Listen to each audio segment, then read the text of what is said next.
Hey, what's going on guys? It's me, Aiden, from Cartoon Apocalypse, and today we got two new episodes of Star to talk about, and this video is going to be talking about Sad Teen Hotline and Jannaigans. Now, in case you didn't see my community post that I posted yesterday, I am a bit sick, so if I sound weird, that's why, because I'm sick, but we're gonna power through it.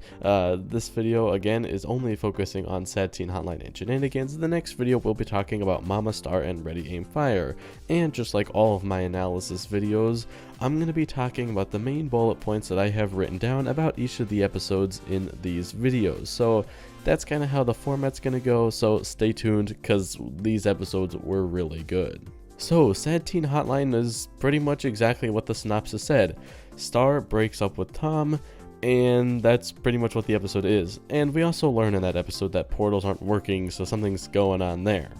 So after Tom gets home from his trip that he went without Star, he realizes that Star just isn't the one for him.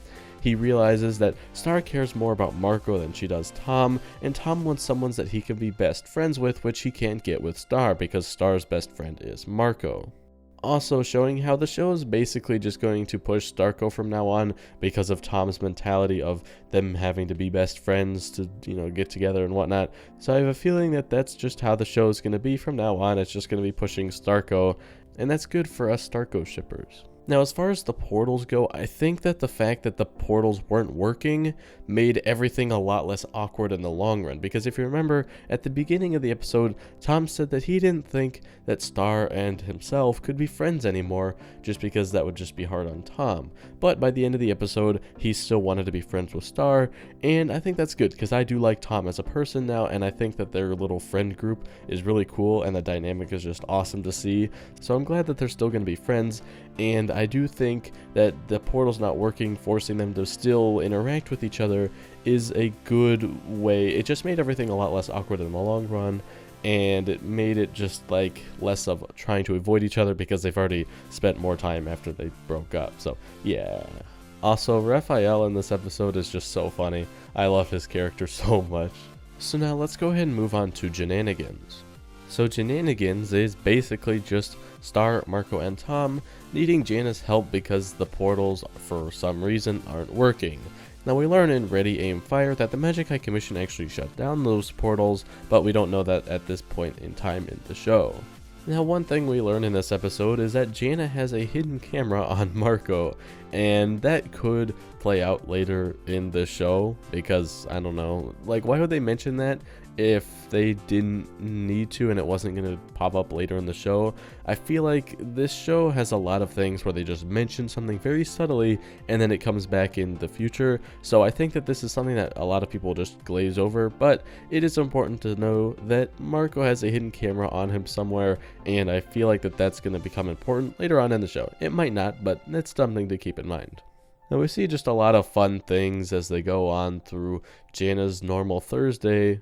And we're back to this kind of shipping aspect. A lot of the episodes this week were focused on the shipping part, and a lot of them weren't. Like, they had a good amount of plot in them too, and that's why I like these episodes so much, is because they tied both of those things in very well. But basically Tom is saying how he would be okay if Marco got with Star, again pushing Starco like they've been doing for the past couple of episodes now.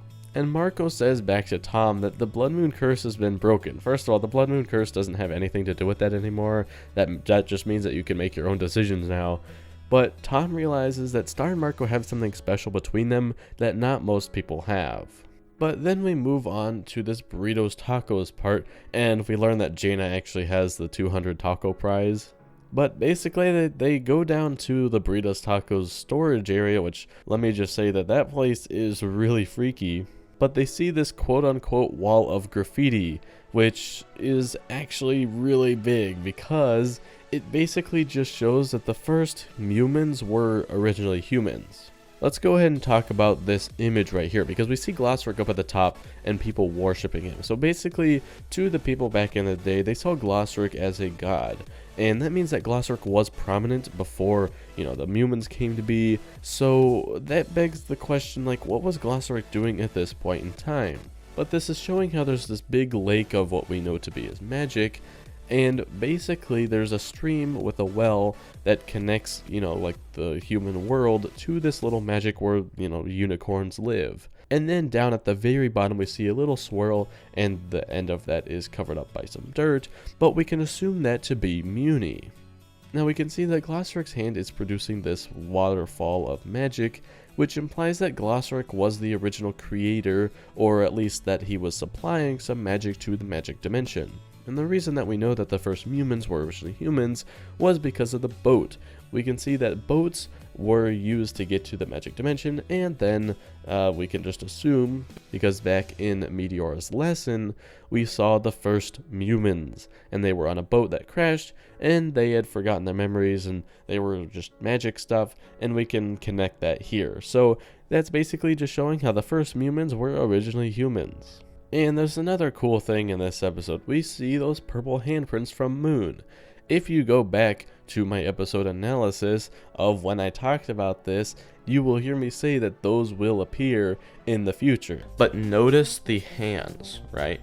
Those hands that Moon leaves behind, I guarantee you 100% we will see those again in season 4. And I was right. They would appear in the future. They just appeared in this episode. And that kind of goes back to that, hidden camera thing. They very subtly put this in there, and I knew that it would come back in the future. The show just does that, so it makes sense that they would bring the camera thing back. I don't know. It might not happen, but that's just one thing to keep in mind. So yeah, that was basically Sad Teen Hotline and Jannaigans. Again, stay tuned for my future video on Mama Star and Ready Aim Fire, because I will be talking about those episodes, and those episodes have a lot more things to talk about than these 2 episodes did. So yeah, I'm getting excited for that. But that's going to be it for me. If you did enjoy this video, you can leave a like and subscribe for more content similar to this. Hopefully I will not be sick in the next couple of videos, obviously with the exception of the future one coming later today, because that's recorded today, so I don't have any time to recover. But hopefully whenever I have to make the next video, it won't be super bad, because I won't sound super bad. But yeah, that's going to be it for me, and I'll talk to you guys later. Goodbye. Oh, no. I am a sad grown man.